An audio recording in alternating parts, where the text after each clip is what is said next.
Olá, meus queridos, sejam bem-vindos na aula de hoje, onde nós vamos abordar um assunto do lançamento de uma carga em uma região que, além de ter um campo elétrico, há também um campo magnético. E já sabemos que uma carga elétrica em movimento em uma região onde há um campo magnético, desde que a sua velocidade seja paralela ao vetor campo magnético, ela sofre a ação de uma força magnética, do qual faz desviar a sua trajetória. E uma corrente elétrica nada mais é que um movimento ordenado das cargas elétricas.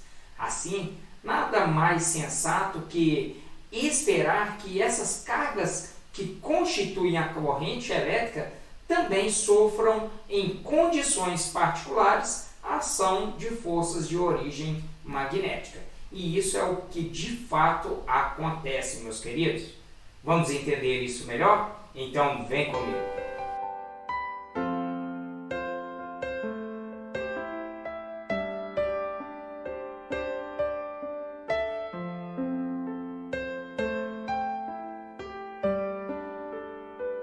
Meus queridos, veja a nossa representação, do qual nós temos esta carga, que ela vai ser lançada nessa direção e sentido em uma região onde nós temos duas placas, uma placa positiva e uma placa negativa. E entre essas placas aqui nós temos um campo magnético que está indicado por este círculo aqui com um X. E esse X aqui, tanto da carga positiva e a carga negativa, nós temos a indicação deste campo, das linhas de campo magnético que estão apontadas perpendicularmente para dentro, ou seja, com um ângulo de 90 graus. Quando nós temos duas placas planas e paralelas eletrizadas com cargas de sinais opostos, há a formação entre eles de um campo elétrico entre essas duas placas. E é sabido que as linhas de campo, elas migram da carga da placa positiva para a placa negativa. Portanto, nós podemos representar essas linhas de campo paralelas umas às outras, ok? Quando esta carga positiva ela entrar nessa região de campo elétrico, ela estará sujeita a duas forças. Há uma força magnética e uma força elétrica atuando nessa nossa carga aqui. E o primeiro caso nós vamos determinar para onde a força magnética está atuando nesta carga. E para isso nós vamos utilizar a regra da mão direita, E nós vamos pegar o nosso polegar e indicar para onde está a nossa carga.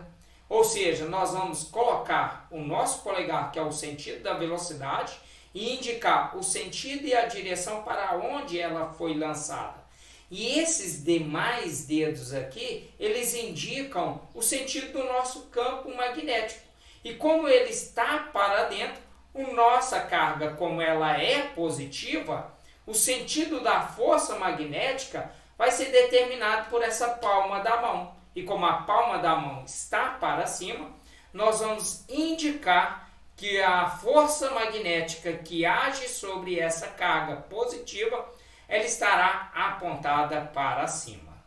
Meus jovens, o nosso segundo caso é indicar o sentido da força elétrica. E para isso não se usa nenhuma aplicação de nenhuma regra, Apenas devemos lembrar de uma propriedade que quando uma carga ela é positiva, a força elétrica atua no mesmo sentido que o campo elétrico.